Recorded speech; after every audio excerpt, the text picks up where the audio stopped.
In this tutorial, I'll show you how to create layouts for Civil 3D. Currently, we've been working in model space. You'll realize that there's two more tabs here. There's layout 1 and layout 2. These show different, actually the same view here within each of these. Now, within a layout, you'll have two different pieces. You have basically the sheet that's being represented. There's some basically representation of this on a piece of paper.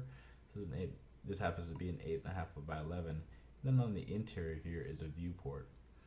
In order to, if I zoom currently, if I scroll with my mouse, you'll see that I can zoom back and forth. That's going to zoom the paper. In order to zoom inside the viewport, you need to double click in that viewport, and then you can now zoom in that piece there. In order to get out of that, you'll just double click outside of the viewport and you're back into the paper, and you can view from there. So that's one of the first things to note within a layout. Now if I want to create a new layout, I can either do a new layout or do one from a template.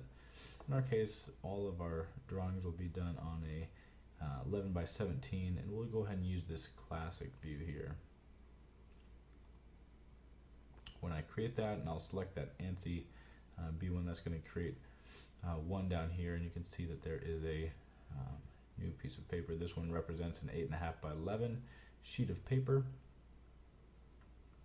Now currently the model does not, or the surface does not come through in this viewport. So I'm going to double click inside that viewport, and then I'm going to use some zoom commands. Again, I'm going to hit Z, enter, and that's going to do zoom, and I can either do all or extents, any of these options that are presented here. I'm going to type in E and hit enter.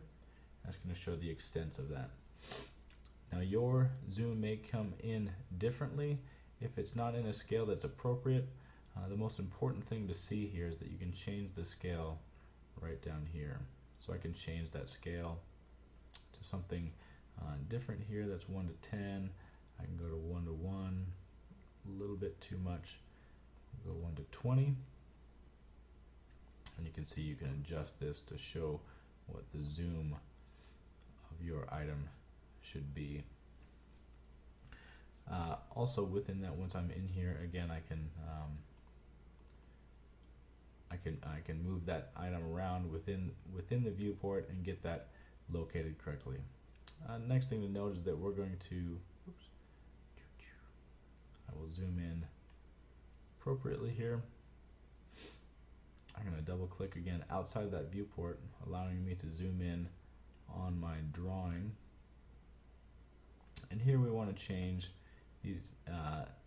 You can have the scale will be represented here, and you can change any of these by just double clicking on them and modifying as necessary. Now the thing we need to make sure to do is to put their name and section in here, and so I'm going to actually delete this, and then in order to actually delete that, we're going to type in erase.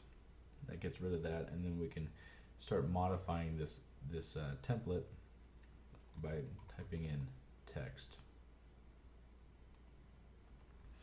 Okay, you can do default text height.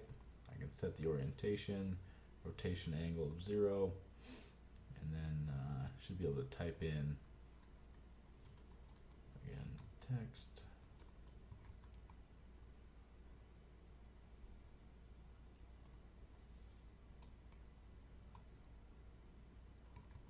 So you can put in name,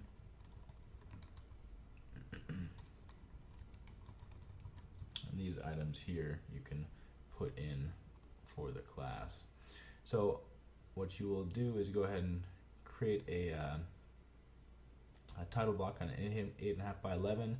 Make sure that that viewport is accurate there, and in this setting you'll need to make sure to put in the appropriate number of layouts for what is specified in each of the drawings.